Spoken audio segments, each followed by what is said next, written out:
Dans le contexte difficile et peu rassurant, tant politique qu'économique que social, dans lequel nous vivons, seuls avec nos crayons, nos pinceaux et nos gros mots, face à cela, nous restons malheureusement impuissants.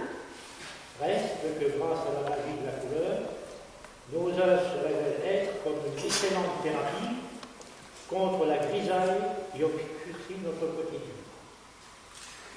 La seule politique pour laquelle milite le Centre d'Art Lorrain depuis sa création se résume à une volonté très forte qui est d'accueillir, de faire plaisir, d'aider et de donner spontanément de son temps pour le bonheur des uns et des autres.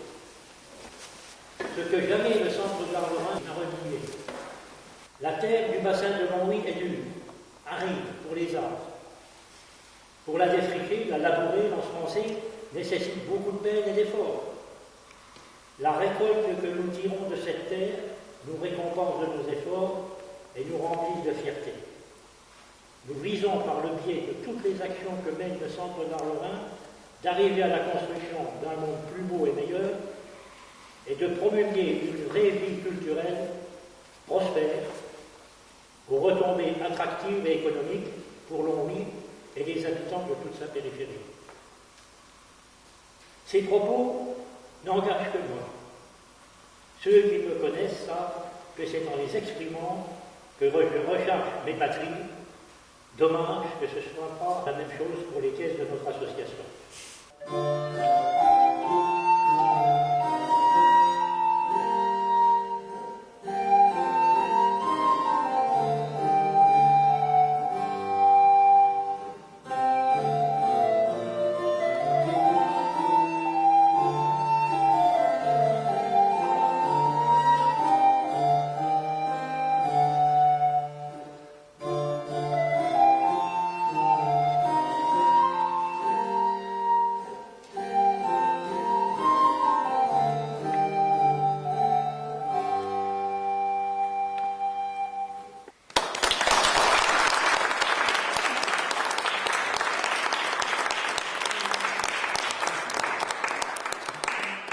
J'ai imaginé une lettre d'un soupirant qu'il envoie à cette Madame Louise Labbé.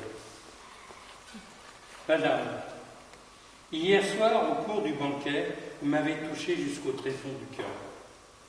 Il suffit de votre regard et votre sourire pour qu'un frisson parcourt tout mon être à présent. Depuis cet instant, la nuit je perds le sommeil, effacé par l'éclat de votre beauté, avec l'espoir que le jour ne réapparaisse plus. Pourtant, dès que le jour se manifeste, je ressens ce besoin de vous approcher et contempler tout à loisir, en attendant qu'un signe me fasse espérer une faveur de votre part. Combien de fois songeais-je à vous emporter vers des lieux enchanteurs où nous pourrions vivre dans la sérénité. Aussi, ai-je composé un poème que je vous offre en espérant qu'il touchera votre âme. Sur l'océan d'amour, tel un navire lège, d'en simplement l'ineffable langueur, nous rêvons de subir le divin sortilège, sentir nos corps vibrer au séisme du cœur. Ce pouvoir sans égal offre un seul privilège. Sur l'océan d'amour, tel un navire lège, guidé vers le rivage élu de prime abord, parvenir satisfait aux délices du port. Nul ne sait ô combien comment l'âme s'allège quand le bonheur exalte un meilleur lendemain. Sur l'océan d'amour, tel un navire lège, le désir se dévoile en un miroir humain. Les gestes attendris forment un florilège que les couples heureux dressent comme drapeau. Viens, ma douce, voguons vers l'Éden le plus beau, sur l'océan d'amour, tel un navire lège. Je vous supplie de me pardonner cette audace envers votre vertu et vous prie de recevoir l'hommage de ma flamme en amant des plus dévoués.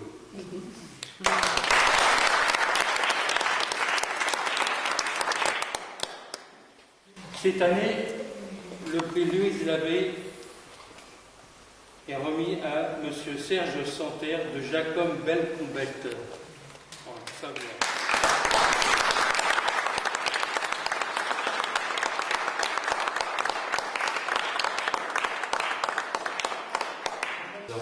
J'en profite pour dire que le docteur Santel est spécialiste également d'histoire, et en particulier d'histoire vendéenne, et également des spécialistes de la guerre de 14. En ce temps où les Bleus, en moult hordes sauvages, saccageaient des maisons, rapinaient des châteaux, et partout se livraient à d'odieux ravages, les beaux champs de genêts garnissaient les coteaux. Et filochés gelés que le bon quatrain broute, des clarines de bel ordre au soleil couchant, négligeant les recoins, les bordures de route, grandissaient tous ensemble en un généreux champ. Diplôme d'honneur du concours international de littérature en hommage de la qualité de ses écrits, bien sûr, à Rose André Harbert. Diplôme d'honneur à un habitué, Serge Radocellic.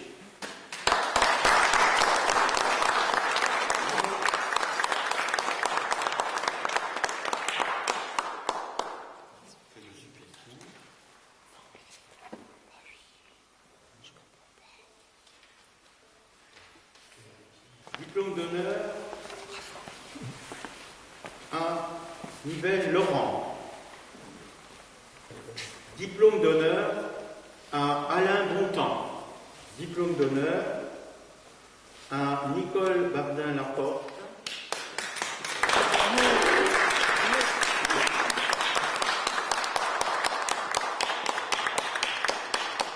Avec toutes les félicitations du jury.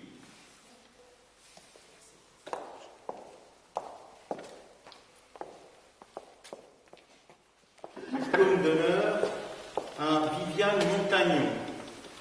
Le prix de la ville de Longwy a été attribué à M.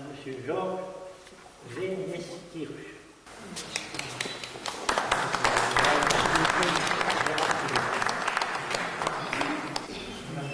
Et félicitations.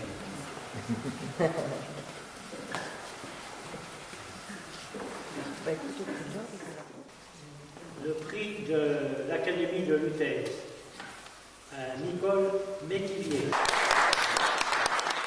Je vous le remettre personnellement en tant que délégué pour la Lorraine de l'Académie internationale de Lutèce. Voilà, avec une médaille. Voilà la médaille. Et voilà maintenant ce qui convient. Voilà. Toutes les félicitations. Bravo. Le prix d'honneur du jury, décerné à M. Bernard Fontel.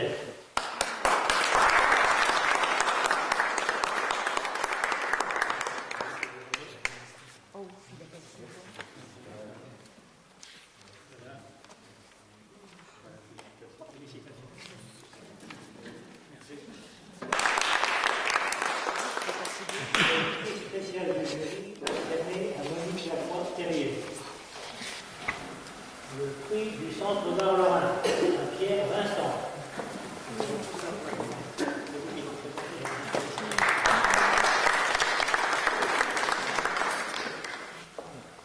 Le prix du crédit mutuel a été décerné à M. Jean Havel.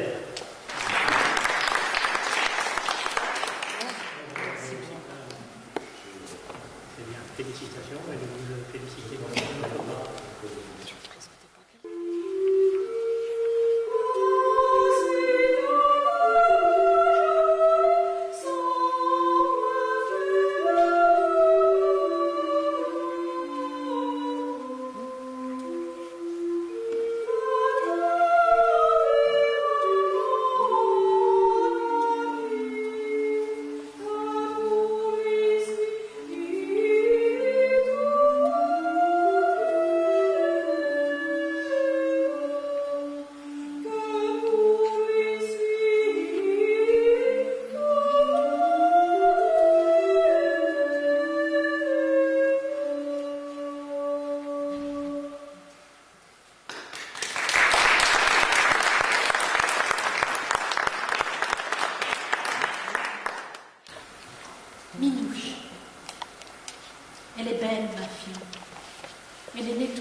Elle est jeune, elle est belle, mais elle est née rebelle.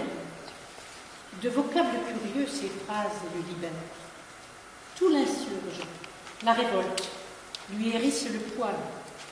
Et sur ce qui me plaît, elle jette le voile. Bêtise après sottise, elle se refuse à voir qu'elle perd sa terre promise et ruine ses espoirs. Je voudrais puiser dans tes yeux où pétille la petite fille, le grand courage d'être vieux, de ne pas partir en guenille et d'allumer toujours le feu d'un vrai bonheur qui s'écarquille. Et je voudrais rentrer le soir, sur ton épaule ma main posée, taire les mots si dérisoires, tout simplement te regarder et puis laisser la nuit s'asseoir pour voir un peu d'éternité. Je m'appelle Patrick, je suis responsable de ce petit groupe de touristes avec René comme chauffeur. Mon boulot, c'est visite guidée en banlieue. Disons, pour être plus précis, zone urbaine en surchauffe. La boîte dont je suis patron, la slogan voyage, vacances et safari. Frissons garantis. Les frissons se payent cher et la maison ne fait pas crédit, mais assure la sécurité au maximum. Les trous de mémoire.